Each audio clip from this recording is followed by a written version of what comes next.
Добро утро до сите гледачи на Мега телевизија. Ова утро наш соговорник е Давид Нешковски. Без мала скромност можеме да кажеме едно од најперспективните и најнадежните музички имиња во Македонија и во Прилеп. Се надевам дека е така. Добро утро, Давид. Добро утро, како сте? Со музика занимаваш од мали нозе. Така. Потоа твојата кариера се градеше во Crossroads Blues Band, Давид Нешковски трио. Што се случува сега со музиката на овој план и еве како започнаа твоите први чекори во оваа уметност?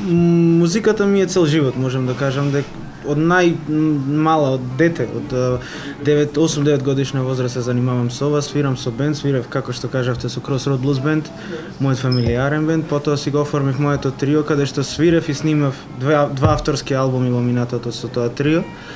И нормално тоа еволуира. Нормално дека ако сте амбициозен човек и ако сакате да одите нагоре, си ги ширите гледиштата и границите, логичното нешто е да се оди каде што има добри музичари, а така и патот ме однесе и до Соединетите Американски држави, каде што имав шанса да ги гледам и да се едуцирам од најдобрите имиња во мојата сфера на дејствување, тоа е блузот, кој што е домашен токму од САД, кој што потекнува од таму, така да целиот овој живот, целиот овој пат кој што го одам е во едно име, во име на музиката. Пред неколку денови, како што и сам спомнавте, се вративте од Соединетите Американски држави, односно Лос Анџелес. Така. Кои искуства ќе ги донесете тука кај нас? Ќе ги донесам искуствата кои што многу музичари не би ги очекувале, а тоа се скромност, немање на его и апсолутна професионалност во работењето кое што го видов и го научив од луѓето кои што функционираат таму. Оваа работа е музика, оваа работа е нешто кое што не познава граница, кое што не познава занесување, кое што ние многу го имаме, склучувајќи се и себе си во Македонија, и тоа беше еден огромен позитивен шок кој што го видов таму.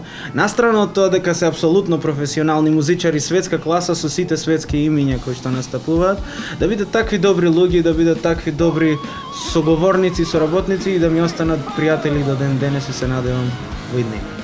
Останавте верен на блузот, еден вид на музика кој што не е многу комерцијален кај нас. Така. Што е она што е поврзува со блузот? И дали има примеси на други правци? Апсолутно, апсолутно.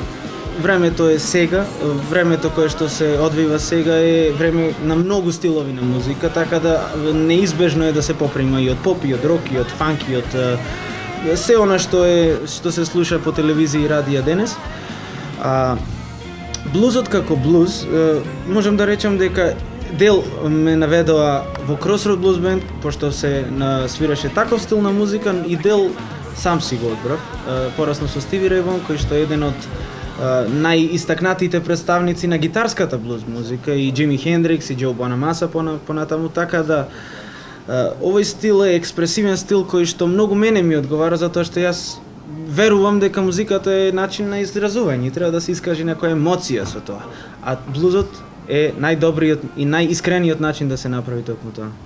Magical Dreamland и Today Tomorrow се двата албуми на Давид Нешковски трио. Дали сега Давид припрема и трет албум? Апсолутно да. Третиот албум ќе биде како влијание на сето тоа што го попремив, Unplugged албум кој што е со акустична гитара, со слайд гитара која што е карактеристична на југот на Америка, тоа е Делта блузот.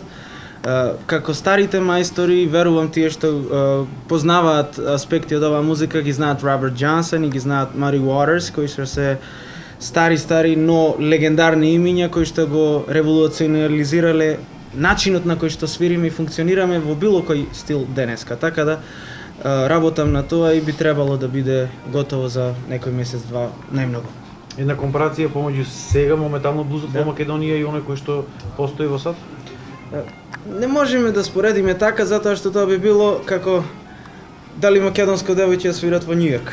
Тоа е малку чудно затоа што таму му е дома. Тоа е со децении се одвива и нормално дека е на многу повисоко ниво од тоа што е во Македонија, но благодарение на мала група на луѓе кои што се на овие простори на Балканот, не само во Македонија, пошто Македонија е премал пазар,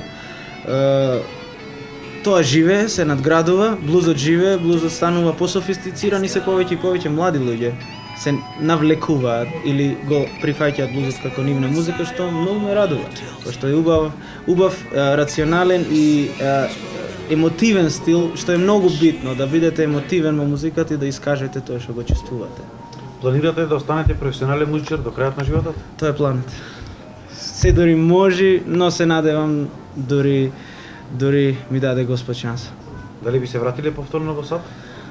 Апсолутно да, планот е некогаш во иднината да се повтори тоа убаво искуство, затоа што таму учењето е во многу позабрзана, има позабрзан тек, затоа што се дружите со најдобри. Автоматски ако ги слушате луѓето кои што дома ги слушате на YouTube, ги слушате во живо пред вас и имате шанса за интеракција, тоа е сон на секој надежен, на секој амбициозен музичар кој што сака да учи, така да планот е да се оди нагоре, да се станува подобар во секој аспект на музицирањето. И за крајеве за сите ваши фанови, Давид Нешковски трио моментално беше ставен во мирување, така. Дали сега повторно ќе го реактивирате? Апсолутно да, планот е да се повторно да се почне да се музицира и нови планови, се планира некоја балканска турнеја, но за тоа активни сме на Facebook, активно е на davidneškovski.com, ќе бидат сите информации објавени, така да сите што сакаат да знаат каде и кога настапуваме можат да проверат слободно. Тоа беше разговорот со Давид Нешковски. Сите оние кои што сакаат да ја слушнат неговата музика може да го направат и на неговиот YouTube канал.